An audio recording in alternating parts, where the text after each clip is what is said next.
अस्सलाम वालेकुम नाज़रीन, डॉक्टर हुमा चिश्ती आपके साथ अपने चैनल होमियो डॉक्टर हुमा पे आप सबको वेलकम कहती हूँ। और आज का जो टॉपिक है बहुत ही ज़्यादा हॉट इशू है और इस हवाले से आपको बताती चलूँ कि ये जो है हीट वेव, इसके हवाले से बात करेंगे। आपको पता है कि हम सुनते हैं कि लू लग गई, और लू लग जाना जो है वो एक आम सी बात नहीं है। उसके साथ बहुत सारी बीमारियाँ, बहुत सारी सिम्टम्स जो हैं वो एसोसिएट होती हैं, और ये बहुत ज़्यादा प्रॉब्लम इतनी ज़्यादा सीवियर हो जाती है कि इससे ख़तरनाक किस्म के नताइज भी सामने आते हैं। कहने को सिर्फ गर्मी होती है, लेकिन गर्मी की शिद्दत जब बहुत ज़्यादा बढ़ जाती है तो इंसानी टेम्परेचर जो नॉर्मल होता है वो अपनी सतह से बुलंद हो जाता है, और फिर उसमें जो अल्लाह ताला ने हीट एंड कूल मैनेजमेंट का जो सिस्टम बनाया हुआ है वो बिल्कुल ड्रॉप कर जाता है। और यूँ है कि वो तमाम कूलिंग मैकेनिज़्म जब काम करना छोड़ता है तो पेशेंट बिल्कुल हीट एग्जॉस्शन का शिकार हो जाता है, और सनस्ट्रोक की कंडीशन देखने में आती है, और पता चलता है कि पर्सन को लू लग गई है। तो ये वो कंडीशन है कि जिनसे बचा जा सकता है। और इस हवाले से आपको बताती चलूँ कि सबसे ज़्यादा अहम जो चीज़ है वो है हाइड्रेट रहना, यानी कि पानी का बहुत ज़्यादा इस्तेमाल रखिए। अपने आप को ज़्यादा से ज़्यादा ठंडे मशरूबात का आदी बनाइए, और कोशिश करें कि कैफ़ीन रिलेटेड जो चीज़ें हैं उनसे दूर रहिए। और अपने आप को जब हाइड्रेट आप करेंगे तो वो किस तरह से करना है कि डेफ़िनेटली बहुत ज़्यादा जो पानी पीना है वो समटाइम डायरिया का बायस हो जाता है, उसको हज़म करना मुश्किल हो जाता है। तो इसके लिए इलायची का पानी जो है वो अपनी डाइट में शामिल रखें और उसको ठंडा करके पीजिए, ठीक है। और यहाँ आपको बताती चलूँ, अगर किसी को ये प्रॉब्लम है कि आप बाहर से होके आते हैं और गर्मी का बहुत ज़्यादा सामना किया और हीट में आप रहे, और उसके बाद जब आप घर पहुँचते हैं तो कंडीशन इस किस्म की होती है कि आपका जो बॉडी का टेम्परेचर है वो हीट अप हुआ होता है बहुत ज़्यादा, और उस टेम्परेचर को और रूम टेम्परेचर को अकोमोडेट करना बहुत ज़रूरी होता है।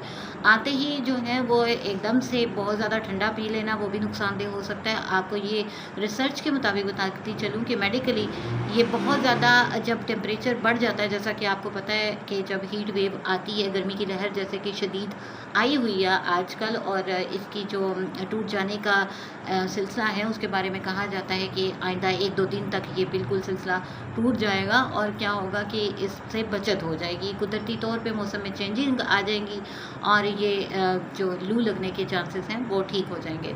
तो इसमें जब ऐसा होता है तो कोशिश ये करें कि जब यानी 40 से ऊपर जब टेम्परेचर जा रहा होता है तो उस वक्त जब आप घर में भी होते हैं तो बहुत ज़्यादा बर्फीले पानी और बर्फ़ वाले मशरूबात भी नहीं पीने होते, क्योंकि टेम्परेचर आपका बॉडी का ही बहुत ज़्यादा हुआ होता है। तो उसको कूल डाउन करने के लिए पहले आपके बॉडी के टेम्परेचर को कूल डाउन करना ज़रूरी है। उसके लिए कूल बाथ लीजिए, यानी कि आपको शावर लेना बहुत ज़रूरी है। और इसके अलावा एक चीज़ बहुत अहम है नाज़रीन, कि आप लोग जब बाहर निकलते हैं या घरों में होते हैं तो गर्मियों के इस मौसम में हल्के रंग के कपड़ों का इस्तेमाल करें।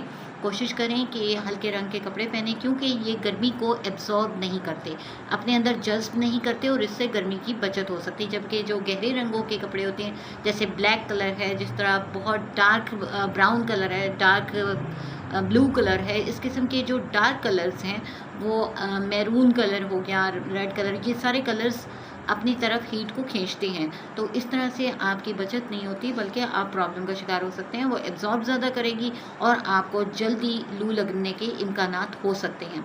एक तो ये करना है, और दूसरी ये बात है कि मशरूबात का इस्तेमाल करें। आप जब घर से बाहर निकलें तो तब भी कोई मशरूबात पी कर निकलें, जैसा कि अगर आप कोशिश करें कि वाटरमेलन का इस्तेमाल बहुत ज़्यादा रखें। तरबूज अल्लाह ताला की बहुत बड़ी नेमत है और पानी का बहुत गुड सोर्स है। आप जब वो लेते हैं तो आपके अंदर ठंडक रहती है। इसी तरह पुदीने का इस्तेमाल रखें अपनी खुराक में, वो चटनी की सूरत में हो या आप उसको डिटॉक्स वाटर के तौर पे यूज़ करते हैं। लीमू पानी का इस्तेमाल कीजिए। इसी तरह से जब आपको लगे कि डायरिया की कंडीशन हो रही है या पेट ख़राब हो गया या कि इस किस्म की कंडीशन है, ORS को भी इस्तेमाल में रखें।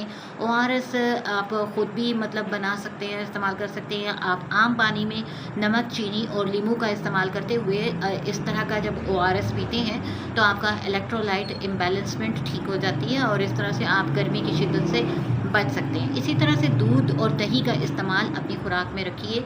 लस्सी का इस्तेमाल कीजिए, वो जो तासीर में बहुत ज़्यादा ठंडी होती है, और इस तरह आप लू लगने से बच सकते हैं। तमाम वो फ्रूट्स अपनी ग़िज़ा में शामिल रखिए कि जिनमें जो रिच सोर्स ऑफ वाटर होते हैं, जैसे कि खरबूजे में भी बहुत ज़्यादा पानी होता है, मेलन जिसे कहा जाता है, और खीरे का इस्तेमाल रखें अपनी खुराक में, तो ये भी आपको बहुत ज़्यादा पानी की मिक़दार देता है। तो ये वो चीज़ें हैं कि जिनको आप अपना कर हीट वेव से बच सकते हैं, कि जो इतनी ख़तरनाक होती है कि जब अगर खुदा न खास्ता हीट वेव हो जाती है और बहुत ज़्यादा गर्मी की वजह से प्रॉब्लम बनती है, तो हार्ट अटैक के भी चांसेस हो सकते हैं, और डीजेनरेटिव किस्म के ऑर्गन इफ़ेक्ट होते हैं, जिस तरह से हार्ट फेलियर भी हो सकता है, किडनी फेलियर भी हो सकता है, और यानी कि लंग के इश्यूज़ भी हो जाते हैं, सांस लेने के मसाइल जिन्हें कहा जाता है। तो इस तरह की बहुत सारी कॉम्प्लिकेशन सामने आती हैं। इन तमाम कॉम्प्लिकेशन से बचने के लिए टाइम थोड़ा है और बातें ज़्यादा हैं, इसलिए कोशिश है कि जल्द से जल्द आपसे इन्फॉर्मेटिव गुफ्तगू को जो है वो शेयर करती चलूँ। और फिर दूसरी बात ये है कि हमारी होम्योपैथिक में बहुत सारी ऐसी मेडिसिन मौजूद हैं जो इस तरह की कंडीशन को ठीक कर देती हैं कि जब आप बाहर जाते हैं तो सर दर्द की कंडीशन पैदा होती है सूरज की गर्मी की वजह से। उसकी बहुत सारी मेडिसिन है, उनमें नेट्राम्योर है, ग्लोनाइन है, मेलाडोना है, जो according to sign and symptom जब इस्तेमाल की जाती हैं तो पेशेंट को बहुत ज़्यादा फ़ायदा देती हैं, क्योंकि हमारी होम्योपैथी जो है वो साइन एंड सिम्टम पे बेस करती है। तो यहाँ एक एडवाइस करती चलूँ कि सेल्फ़ मेडिकेशन से परहेज़ करें, और आप अपने डॉक्टर से कंसल्ट करके ही मेडिसिन का इस्तेमाल कीजिए। और नाज़रीन, अपने आप को इस गर्मी से बचाइए और कोशिश करें कि कूल एंड हाइड्रेट रहिए ताकि आपकी बचत हो सके।